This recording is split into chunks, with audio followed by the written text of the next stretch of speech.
Speaking of not being a real Democrat, not being a real lefty, we'll go on to this next story.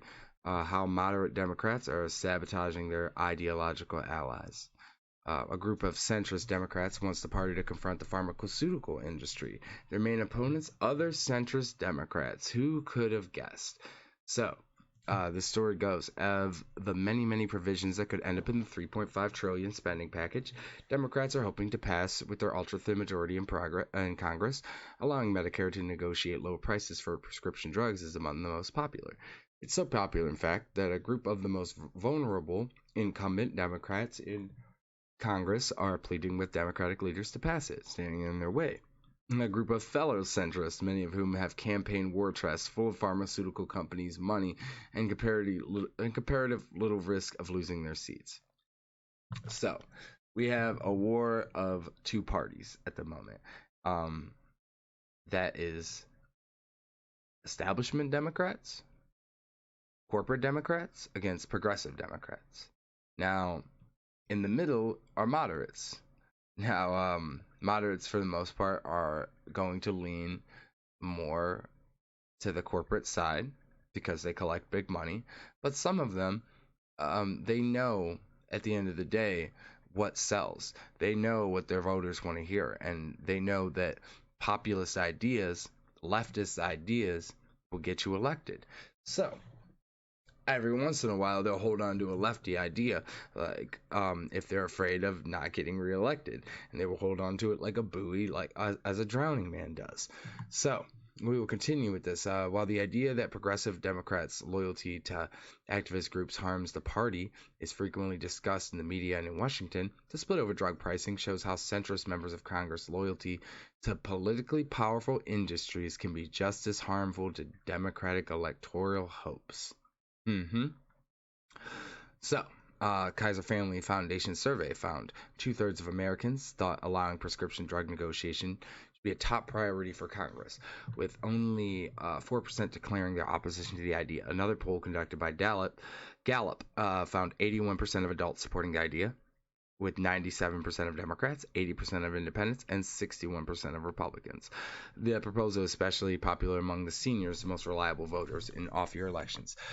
So this is one of those topics. This is one of those issues that is universally loved, and what I would consider a slam dunk. Honestly, it's going to be so good. No matter who you're running, what party it's for, what demographic it's for, what city, they're going to sell. They're going to get you elected. And I don't understand why more people, or you'd think, using common sense, why wouldn't you want to support things that your base and your voters supported? Well, it's because at the end of the day, a lot of politics is based on money. And as I said before, when someone gives you $10, $100, and then someone gives you $100,000, what are you going to do? So,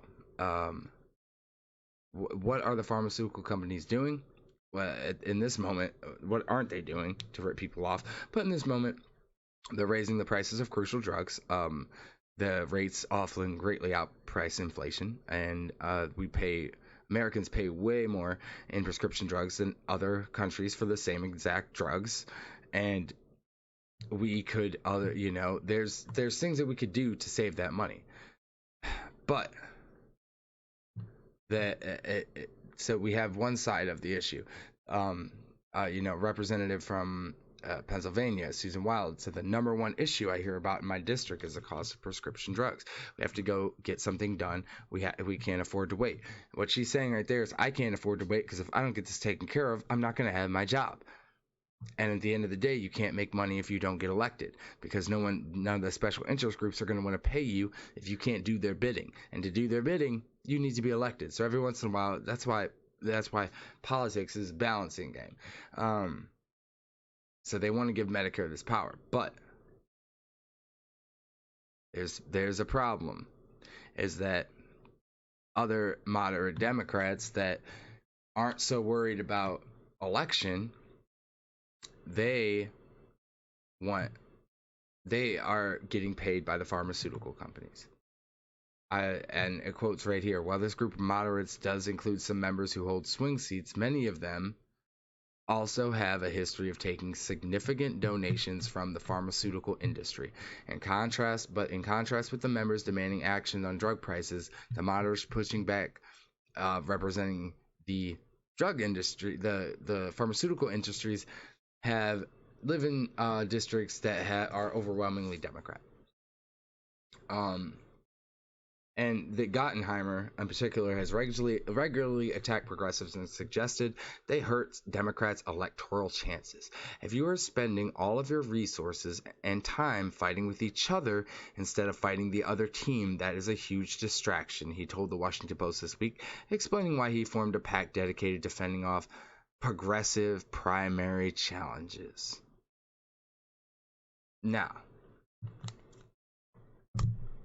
Now, let's get this straight. You're spending all your resources and time fighting with each other instead of fighting the other team. Politics is not a team, especially when it comes to the health of the American public. This is not a team sport. This is not red versus blue. We are all people, and we have to fight for what we believe in. And so we will burn the Democratic Party to the ground. We will burn it to the ground in order to rebuild it into something that's actually worth fighting for. That's the bigger fight. We'll never get anything done because we can beat the Republicans all the time. We really can. Because I think at the end of the day, our beliefs are better than their beliefs. But the problem is that when half the people in the Democratic Party don't actually have any beliefs, at least with the Republicans, they might have a backwards ideology, but they have one, and they believe in it, and they'll fight for it. Democrats don't have that. Half the Democrats don't have any of that. They don't have any integrity. They don't have any spirit. They don't have any fight. They don't have any drive, and we have to weed them out. We have to burn them out like a cancer, and we have to get rid of them. You know what a distraction is? The money's a distraction. Talk about a huge distraction. How about those dollar signs in your eyes that are blinding you from the plight of the American people? How about that's a distraction? How about, and we'll look at this. The pharmaceutical industry, by many accounts, is the most powerful lobby in Washington. The industry spent more than $92 million on lobbying in the first quarter of 2021 alone. So that $92 million in the first 3 months, that's $30 million a month. Over $30 million a month to buy Washington. What they said, the Pharma's group, it isn't about lowering costs for prescription drugs. The real goal of this budget is to upend Medicare to help pay for Tesla tax credits and other government programs at seniors' expense. These are the people that have been talking about upending and killing Medicare. These are the people that have been trying to privatize Medicare for years. Margarita George, the campaign director for lower drug prices, now said Pharma's going to pull out of stops. There's nothing they're not willing to do. They're going to be scare tactics. And this is obvious because it's the same thing we were dealing with the other day with Nina Turner. There's going to be scare tactics because they know they can't win on the substance. They know they can't win on the policy. They know they can't win. They can't win without money and lies. Because guess what? The money's not even working anymore. They used to just be able to throw money at it, and it would work, and it would drown out the voices of the reasonable and the intelligent and the progressives. But now they can't even do that. They can't silence us anymore. So now they just gotta lie.